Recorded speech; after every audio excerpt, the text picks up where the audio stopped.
I had started work for the Bank of Nova Scotia in 1933. Mm-hmm. Well, the war didn't start till 6 years later. And in the meantime, I was 6 years in the Rothschild Collegiate Cadet Corps, where we had classes of Canadian Officers Training Corps, COTC, which normally was only conducted at universities. But they used to come out and give us officer training. So we knew more about soldiering than the people in the militia who just showed up on Saturday night to drill. This guy came in one day, his name was Jock Barter, and he lived down at Riverside. And he said, I need a lieutenant in my company. And he said, you're a Kings County boy and you should be in the New Brunswick Rangers. So I said, okay. So I turned into an instant second lieutenant. Well, this was 1934. Okay. I was in the St. John Fusiliers when Jock Barter found out about it. And he said, you're a Kings County boy, you should be in the Rangers, out in my company. So I said, okay, and I just let my commission with the St. John Fusiliers lapse. And I joined the company. We used to have a drill night in a little shed down here, and we'd have a special train take us to Moncton for a big Armistice Day parade and all this. This was just something that was kind of a sideline. I was interested in flying. That's all I wanted to do, was learn to fly and be around airplanes. So because my license was issued by the Department of National Defense, I knew in my own mind that in Ottawa they figured that all these private pilots were a nucleus for an Air Force if it was needed. They'd be all called in. Well, I didn't get called in, so I went to join up, and of course they gave me a medical and they caught the blind eye right away.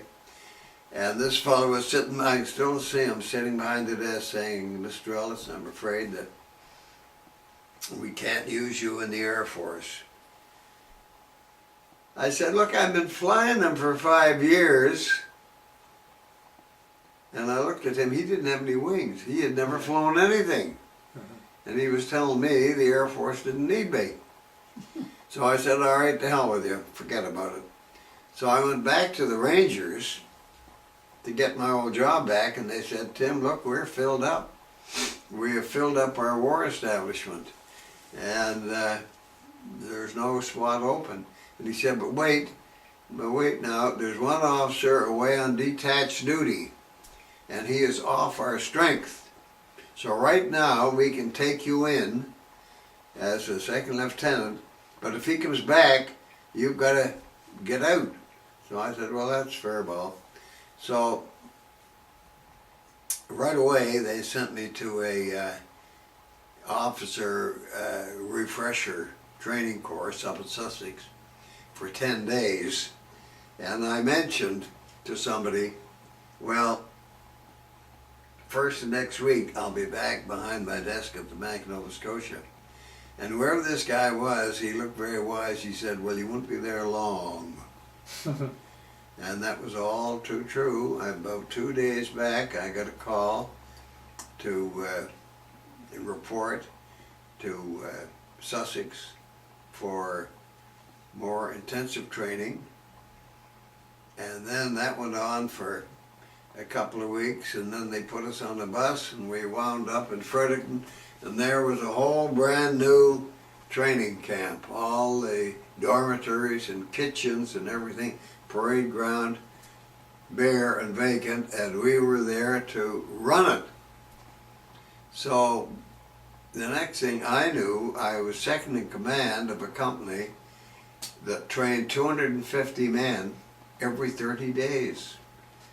Now Mackenzie King wouldn't put in conscription, but he did put in national registration of single men between 18 and 25, and there were a lot of sudden marriages, I can tell you.